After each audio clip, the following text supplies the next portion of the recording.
দিয়ে মানুষটারে পড়লো। হ্যাঁ, এখন আমরা ভয় না, আমরাও আবার কোন সময় নিয়ে ধরে পুরালা দুষ ছাড়া যদি এমনি একজনের পড়তে পারে, আরো তো এরকম কত হিন্দুরা তো সবাই ভয়ে ভয়ে খায়। কৃষ্ণ কৃষ্ণ কৃষ্ণ হরে হরে, হরে রাম রাম রাম হরে হরে। বাসন্তী ঘোষ তার সত্তরার্ধ জীবনে যে কবার সহিংসতা প্রত্যক্ষ করেছেন সেগুলোর সবগুলোর উৎসই তার ধর্মীয় পরিচয়। কিন্তু আগের সব আক্রমণকে ছাপিয়ে গেছে 25-এর 18ই ডিসেম্বর, ময়মনসিংহ জেলার একটি ঘটনা যা তার সম্প্রদায়ের অস্তিত্ব ও ভবিষ্যৎকে প্রশ্নের মুখে ফেলে দিয়েছে। আস্তা মানুষটারে মাইরা পিঠে ফালাই দেয় একটা, আবার এটারে উঁচু করে টানাইয়া ফাঁসি টানাইয়া তারপরে এটারে পোড়াইছে। সিংহ যেমন একটা মানুষ ধরে খায়ালা, এর তো পশুর থেকেও খারাপ মা। তারা খাইলে এটি হিন্দু, এটি ভারতের, এটি ভারত পাড়াও।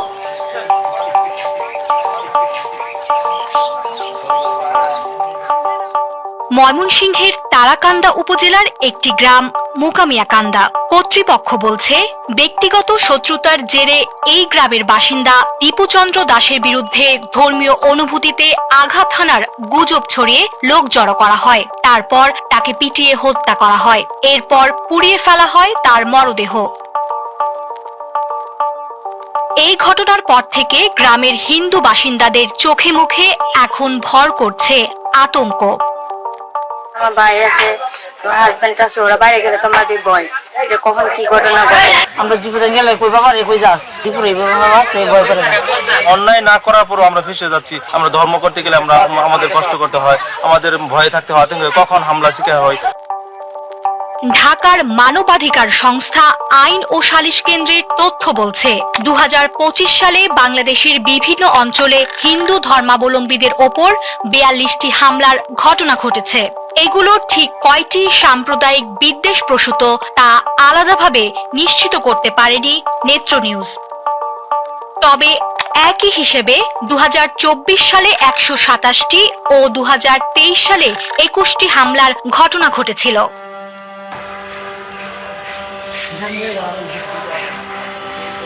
তাদের জন্য তো আমরা পূজা অনুষ্ঠান ভালো কিছু করতেও পারতেছি না, তারা আমাদের উপর হামলা করে।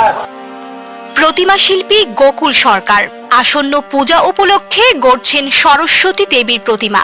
তবে প্রসন্নতার বদলে তার কণ্ঠে অসহায়ত্ব। আমাদের খারাপ লাগে, যেহেতু আমরা শিল্পী, আমাদের বানাই, আমরা কষ্ট করে, যারা বানায় তারা তো বুঝে এর কষ্ট কি। তো আমাদের দেবী, আমাদের ঠাকুর। বাংলাদেশে 2014 থেকে 2025 সাল নাগাদ হিন্দু মন্দিরে হামলা, অগ্নিসংযোগ ও প্রতিমা ভাঙচুরের 1507টি ঘটনা ঘটেছে।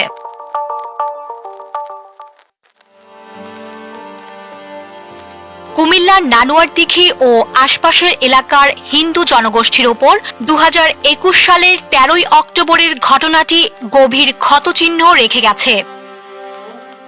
প্রতিমা সব ভীষণ ভেঙে যেত, ফালাই দিয়ে যেত। আমাদের রাত আসলে কালীবাড়ির সামনে ওই মেশিন ইটা দিছে, ইটা মাথা পড়তে বৃদ্ধ লোক মারা গেছে, দিলীপ দাস। ধর্মীয় অনুভূতিতে আঘাতের গুজব ছড়িয়ে সেদিন একযোগে হামলা করা হয় এলাকার পূজা মণ্ডপগুলোতে, যা এরপর ছড়িয়ে পড়ে দেশের বিভিন্ন স্থানে।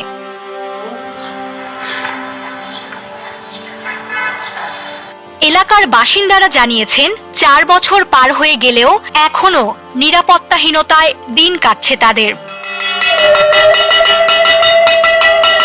গত দুর্গাপূজায় ঝামেলা হয়েছিল, এখন ভয় লাগছে, কারণ আমাদের বাসার পাশে নানুয়াদিঘি। আমার হাজবেন্ড বাইরে চলাফেরা করে, বাচ্চারা স্কুলে যায়, বা আশেপাশে আত্মীয় স্বজন, ভাই বাবা সবাই নিয়ে প্রতিনিয়তই একটা মব হচ্ছে, মানুষ কথা বলতে ভয় পাচ্ছে। এখন তো মানুষের জীবন সংখ্যার মধ্যে আছে, রাষ্ট্র একেবারে নিশ্চুপ, মব চলতেছে, রাষ্ট্র এটাকে সহায়তা করতেছে, বলতেছে তারা তো এটা প্রেসার গ্রুপ। আমি বক্তৃতা দিচ্ছি, বলবেন যে মিস্টার অধ্যক্ষ তাপস বলছি, আপনি ভারতের গুপ্তচর, আমাকে পিটিয়ে মেরে ফেললেন।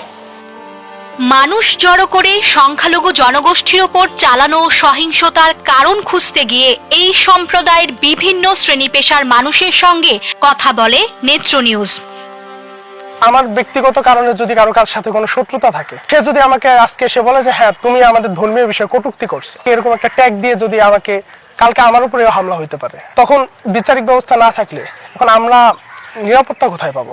এতটাই অস্থিতিশীল পরিবেশ যে এখন মানুষ সত্যতা যাচাই না করে যে কোনো একটা কথা শুনলো এবং সেটাকে রাজনৈতিক পর্যায়ে বলি, ধর্মীয় পর্যায়ে বলি, সব দিক থেকে হচ্ছে একটা বিকৃতির মন মানসিকতা প্রদর্শন করছে।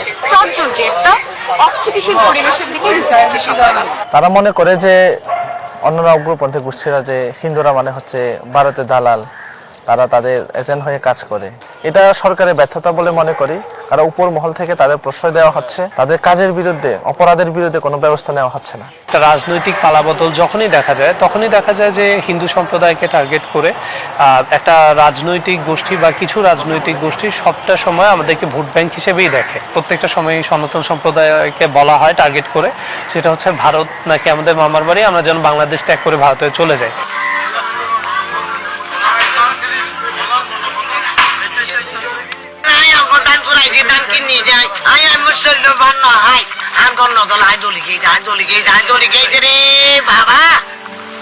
মাথা গোজার ঠাঁই হারিয়েছেন আরতিশীল। খোলা আকাশের নিচে বাস করছে তার পরিবার।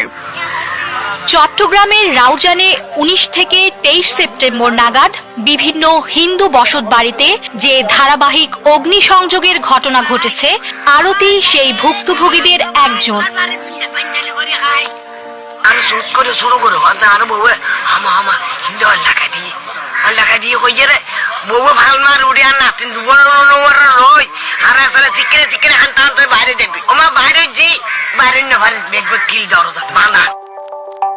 আসছে ফেব্রুয়ারির দ্বিতীয় সপ্তাহে ত্রয়োদশ জাতীয় সংসদ নির্বাচন। ভোটাধিকার প্রয়োগের এ উৎসব যতই ঘনিয়ে আসছে, বাংলাদেশের সবচেয়ে বড় ধর্মীয় সংখ্যালঘু সম্প্রদায়ের মানুষের মনে ততই ফিরে আসছে আগের নির্বাচনী সহিংসতার স্মৃতিগুলো। কাটাকাটি লাগবো না মারামারি লাগবো নাকি একবার তো আমরা ভোটই দিতে দিচ্ছে না, যে ভোট দিতে দাও সে নিলে দৌড়ানি দিচ্ছে, আমরা ভোট দিতে পারিনি, ভোট সব চুরি করে নিতে।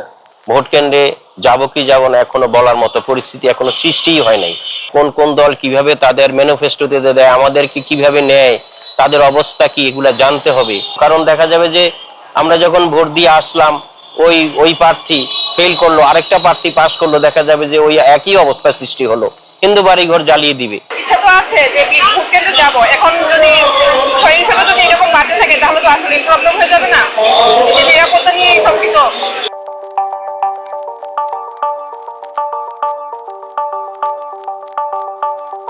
স্বাধীনতা পরবর্তী সময় থেকে ধারাবাহিক নিপীড়নের মুখে হিন্দু জনগোষ্ঠীর অনেকে দেশ ত্যাগ করেছে। সংখ্যালঘু নিপীড়নের ধারাবাহিকতায় নতুন সংস্করণ, মুসলমানদের ধর্মীয় অনুভূতিতে আঘাত হানার অভিযোগে হিন্দু ও অন্যান্য সংখ্যালঘুদের ওপর সংঘবদ্ধ আক্রমণ, বলছেন মানবাধিকার কর্মীরা। ভোলার ঘটনাটা আমরা দেখেছি, আমরা নাসিরনগরে দেখেছি, আমরা কুমিল্লাতেও দেখেছি, আমরা রংপুরে দেখেছি, গঙ্গাচড়ায় দেখেছি। সেই জিনিসগুলো আসলে আমরা কখনোই সঠিকভাবে অ্যাড্রেস করতে পারিনি, যার জন্য একই জিনিস বারবার ঘুরে আসছে।